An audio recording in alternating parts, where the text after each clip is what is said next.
Hey everybody, it's Sweat here with Neta, and I'm excited to have Luna Valley Cosplay. This is... I'm Leah.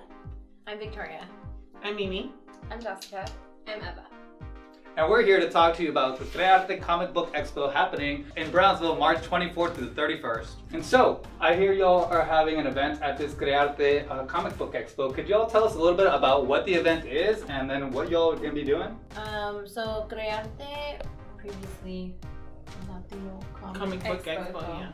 So they're bridging kind of from Matamoros to Brownsville and just showing a lot of the culture and art that we have here alongside of comic books, comic book artists, cosplayers, which includes us and so many other people in the valley and in Mexico, Matamoros. And so this week-long event, they're gonna have different. I think they have a film festival.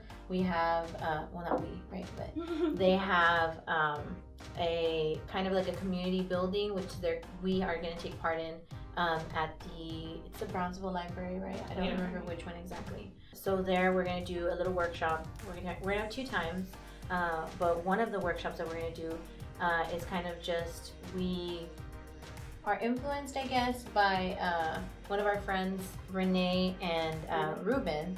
They kind of put together this workshop that was a self-esteem kind of building workshop, and they're letting us present it here just to kind of show kids that they are, or young people, that they're their own superheroes, and kind of building off self-esteem and how we see ourselves and obstacles that we have and how we ourselves as humans can overcome them and face them.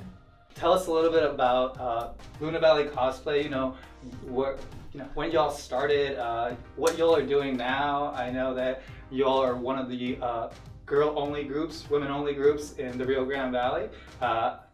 Who'd like to give us a little intro to Luna Valley and what's up with y'all? Well, we started all together in 2014 as just a Halloween costume. I think it was 9 or 10 of us that got together. Yes. And we made all of our costumes by hand. My mother had left me her sewing machine, so I pretty much taught myself how to sew. We all took turns learning how to craft together, so it was really nice friendship building kind of thing. Yeah. And my mom had just passed away as well, so it was helping me through that.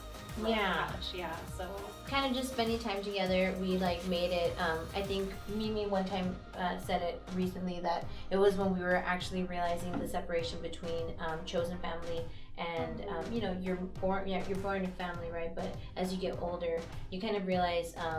Because of realizing who you are or your values, you realize that you also surround yourself with your chosen family. And so, we've all been friends over 10 to 10 plus years. Yeah. So it was around, Mimi's mom had passed away the year before. Yes. And so we were just at the point in our lives, or our we were mid-20s, realizing that we were each other's chosen family and we needed to do something to just build on that and show that we cared so much about each other, and obviously bond, right? So we just decided to take on that project, and then it was an experience. It was. Yeah. That's a good word. Yeah. We definitely saw different sides to each other. Yeah. I really felt like I don't have actual siblings, but I feel like that was the most sibling with all the good and bad that comes with it that I have ever experienced. Yeah. With, petty things, beautiful things, sweaty things. It was really, we spent a lot of time together. I even noticed yes we do. I even noticed we started using each other's phrases and it was really immersive. I think one thing that I do even now, I feel like we we're a hive mind or something, we know, and which really helps when we're creating, because it's at this point we know how it's different to be friends and then to know how you work together. Yeah, you know what I mean? Me and Jessica have worked together before. We don't want to say where we worked, right? And Leah and I worked together. Yeah, you guys did. Yeah, me and Mimi, we worked through life together.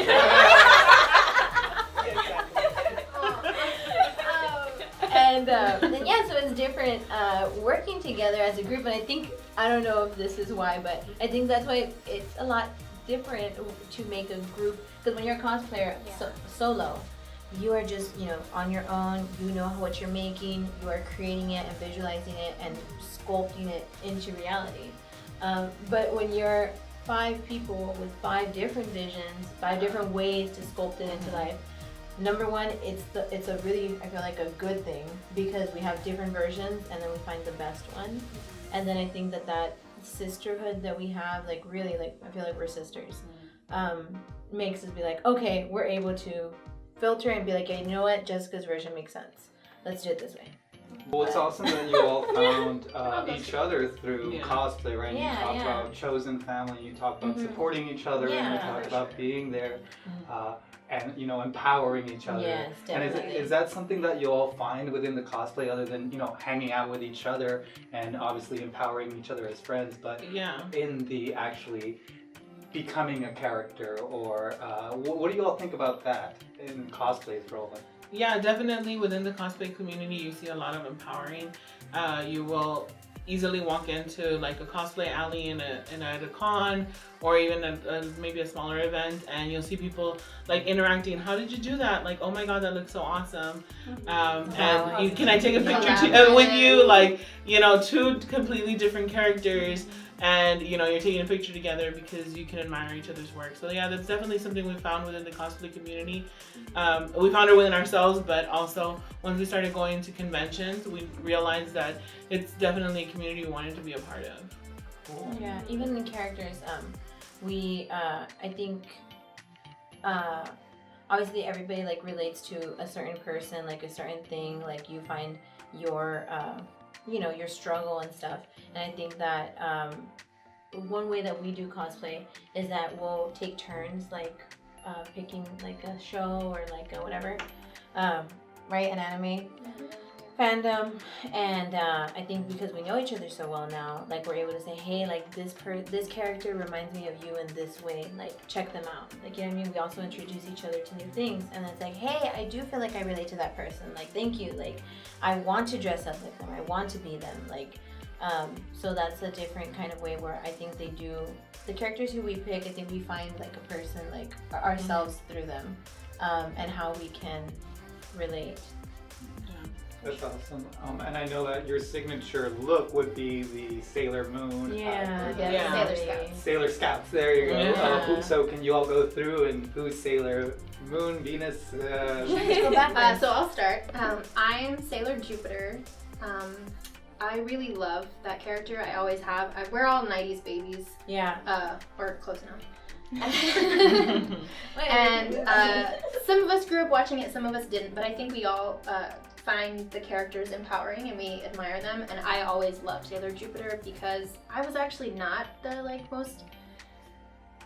I was very awkward as a kid. I was always tripping over stuff, breaking stuff, and I always had my nose stuck in a book, and she was just so confident, and it seemed like every step she took was with purpose, and she said things that people listened. And so, not that I related to her at the time, but she was what I wanted to be.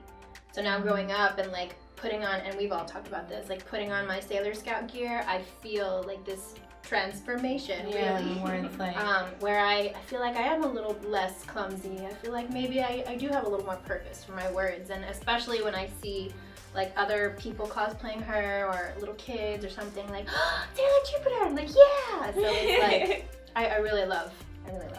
So I cosplay as Sailor Mercury. Part of what I started realizing was more like me was she's so studious. I mean, I'm not really, but I don't think I am. I could be like, I don't know, whatever. Anyway. But she knows everything. Yeah, no. It's very important for her to know what she's talking about. I will say that. I love her. Yeah. I mean, She reads up on stuff. She does. yeah, I like to know things before I comment on them. So, I mean, I sort of relate to her. I think I could relate to her more. Also, she has blue hair, and like, that's cool.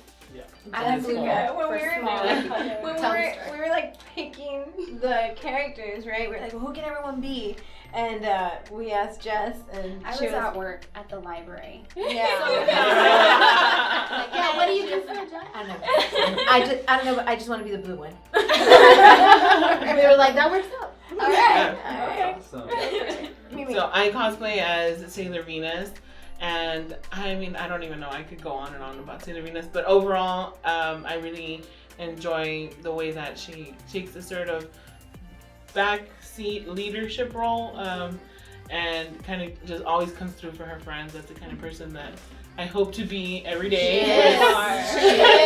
She is. And She is. Just, you know, she's also beautiful, so, you know, fits very perfectly. Obviously. Just kidding. She's not kidding. She's not. No. Yeah, but it's true. Mimi, yeah. I try to come through. Perfect Sailor Venus. I am Sailor Mars because I always wanted to be Sailor Mars. I think in the like manga, like Japanese version, she's very like reserved and traditional. So in that sense, I feel like maybe at my core I could be more traditional, but I feel like I'm more like an anime version. I do feel like I'm a little hot Cheeto. I've worked on it though. I'm not as hot Cheeto, quick to anger anymore. But she's just super cool, and I love her because she's me. So. And when we need someone to come through for us, Yes. yeah, and I'm here defend to us. burn and- them. Light a fire. Who's ready to fight? Me. Go. How true to Sailor Moon. I was just gonna say. I cosplay as Sailor Moon. I feel like I do relate to her because she is not naturally a leader. She doesn't really want to take that leadership role. She just sort of has life thrown onto her, and but she fights through it and she succeeds with the help of her friends. Yeah. Wow. That's amazing. It's a very honestly, I have goosebumps. Oh my god. So our cosplay, like what brought us together was the Sailor Moon cosplay, and it's obviously our Luna Valley Cosplay. Yeah. What we're named after. But it's because also like we really lived and like worked through a lot of things like outside of cosplay, and it has really like correlated with us, and we really that's my favorite cosplay that we do. Yeah. Besides my Bulma, but I don't have blue hair anymore. Yeah. Mm-hmm. So, for CreArte Comic Book Expo, what do you all have planned at the library, at the Brownsville Public Library? Can somebody go into detail about that event? Our friends Ruben and Renee created this zine comic book, and basically the whole point of it is to uplift whoever is, you know, participating with us. Basically, be your own superhero. What makes you special? Yeah. What makes you special? What are you overcoming? What do you want to do?